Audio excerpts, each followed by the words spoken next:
Yes, welcome to the talkSPORT Darts YouTube channel. My name is Harry Durham. This week, the World Matchplay, the world famous World Matchplay gets underway at the Blackpool Winter Gardens. We can't wait. We wait every single year for this special week. I tell you what, it's the World Championships and then it's the World Matchplay. Some people will probably argue differently.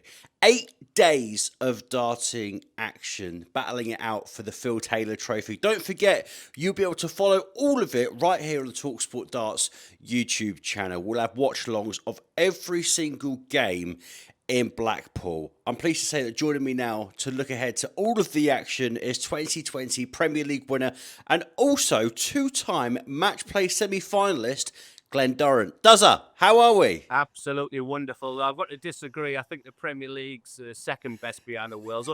Only the greats win that, you know what I mean? I knew you were going to say that. Just as soon as I set that up so nicely, I knew that Uncle Glenn was going to come in and say that. How dare you? What a team. What a team. Glenn, for the people that haven't been to the Winter Gardens before, I mean, can you just let them know how special the World Matchplay is, please? Yeah, I mean, first of all, why? Because it's for any dart player will tell you it's the favourite competition of the year. We don't often play in the summer, searing heat. Maybe the World Cup in Frankfurt would disagree with there, but it's just the most iconic venue. I mean, when you actually go and it's empty, you think, is this it? But then when you get it full, a very knowledgeable crowd, it feels a totally different atmosphere to an Ali Pally. Just Blackpool is Blackpool, sunshine, people having a drink and having fun. 32 best players in the world, 16 in form, 16 seeds. It's just got a mixture of absolutely everything, and it was everything I thought it would be and more. I think it's one of the only tournaments. I mean, apart from the Premier League, when you're playing a different top player every single night, where you don't really kick off with an easy game in the match play, due to because it's the 32 best in the world. And you look at some of the scheduling as well, and is that what makes it more special? Is that Michael van Gerwen, even though the world's now everyone's going to be coming in from the first round, Michael van Gerwen won't be playing the best player from Asia. Michael van Gerwen will actually be playing Raymond van Barneveld. That's what makes it that much more special, I think. It does. I mean, there's literally about every year we say it's the best 32 lineup we've ever seen at the match play. Because you've got the 16 informed players off the Pro Tour rankings, and so you're going to get an informed play if you're a seed as well. I guess the people who were a little bit nervous are the seeds who were maybe protecting money. Or one year I went and played Callan Ridge where I was just so out of form that I was a massive second favourite. But you're absolutely spot on. I think we've got 16 games there. Just whet the appetite. I think the main man we need to kick off with the reigning champion, Luke Humphries, who takes on Jan van Veen in his opener. That's what we were saying, mate. That's what we were saying. It's not easy no matter who you are because it is a potential banana skin. Masters secured, Premier League secured. Wasn't fantastic over at Kiel in the weekend on the Euro Tour. But does the form really matter going into Blackpool? Because I know he beat Ryan Searle with a whitewash, but still, by Luke's standards, it wasn't fantastic. It wasn't the great entertainer that we know. Was he just using sort of the Euro Tour to kind of get his feeling back ahead of the match play, just for a bit more preparation? I mean, it's the easy answer to say yes, but I guess no player went over to Kiel to sort of say, I'm just going over just to loosen up. And, he went there to win it. He didn't. But I think he goes into it in excellent form. The Premier League's going to be an incredible motivational boost for him. And I've said many times, you can be in the best form of your life, but when you get to a TV major, especially the match play, on that stage with all the TV, all the pre-interviews, that crowd, I think at times your sort of form goes out the window. You can find your form in that format. A best of 21, a best of 19 is absolutely superb for the players. So I don't think Luke Humphries would be too disappointed on the back of the Masters and the Premier League. He's a big time player, but he's in a tough section of the draw and a real potential banana skin in Jan van Veen. I mean, if people are watching this, Jan van Veen is special. the world youth champion, probably even doesn't do him justice. He is probably one of the players the seeds didn't want to play. That's going to test Humphries to the max. Luke Littler as well has only featured in 3 events, playing 7 games since the Premier League final. I know he put on quite a show over in New York City. Could a lack of games and also the lack of Pro Tours as well hamper Luke, because he hasn't been playing as much as like a Gezi, who's been at pretty much every single Pro Tour and Euro Tour as well? I would say yes, because I was a player and I can only use analogies of my sort of mindset is I needed match practice, but he's different. He's different to the rest. He's a genius who can probably has thrown only 6 darts since New York. I mean, it's madness how he's doing things. But as someone who was totally different, who had a total opposite work ethic, who didn't find the game easy, if I didn't practice on that board behind me over the shoulder there, then I wouldn't have got the match play with any sort of form. So he's that enigma. We don't really, he does everything wrong, but he's just the most special player. I was asked a question last night. I think of Phil Taylor. I think of Van Gogh in 2015 to 17. And then he's just taken it to another level again. And who am I to say that he's got his preparation wrong of only playing 3 tournaments, etc., etc. I never fancied him for the match play, not once. And I don't know why, because I sort of tipped him for the Worlds, I tipped him for the Premier League. Never fancied him for the match play, Harry, until the draw was done. And I think he's in a little section of the draw where the key word is pace. Potential first game with Ryan Searle, potential second game with Jermaine Wattimena. Peter Wright will have something to say about that. So the section looks okay for him. There's some brutal sections there. So all of a sudden, I'm thinking if he can start getting into his momentum, if he can start getting into his throw, he now becomes a serious potential winner. So has he got potential of an easy ride through to the latter rounds of the competition, would you say? I don't think easy. Ryan Searle's not easy. Peter Wright, Jermaine Wattimena is not easy. There is someone there. The couple of seeds also is Hetter and Rob Cross. The name that's springing out to me is someone, Harry, who I saw him at Ali Pali 2 years ago, distraught. And I thought his career was over. That's a guy called Dirk van Dijvenbode. I've been so impressed. He's had this injury to his shoulder, his arm, and he's bounced back and producing some mega numbers. And he could be the little dark horse in that section. But if there is such a section in this world match play that a player will be happy, I do think it's Luke Littler. But Ryan Searle can easily average 110. Peter Wright, the year he won it was unbeatable. All these players are in that section.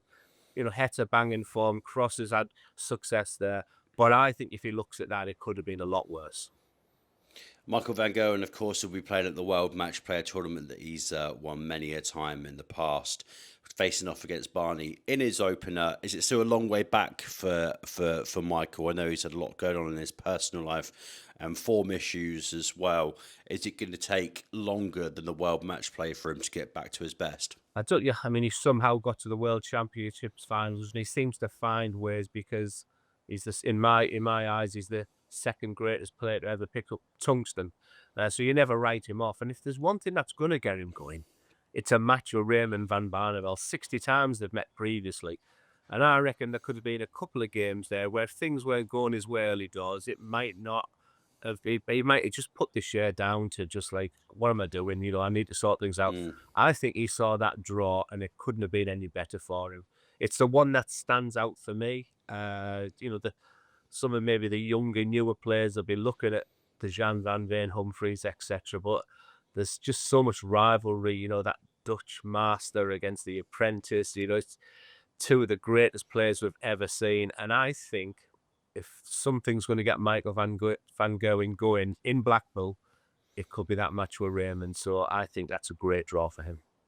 I think it's all well and good we speak about the 2 Lukes and also Michael Van Gerwen, but one person that we're not speaking about just yet, and we'll speak about now, sorry, I worded that so weirdly, is someone that is so banging form at the moment. Glenn, if you took me down the bookies right now and told me to put a fiver on someone, that person, that man would be Gerwyn Price at the moment, who has been absolutely phenomenal in 2025. I mean, coming into this off the back of winning in Kiel, winning in Poland as well, there, I don't think is anyone more scary in world darts at the moment than this man going into a major tournament.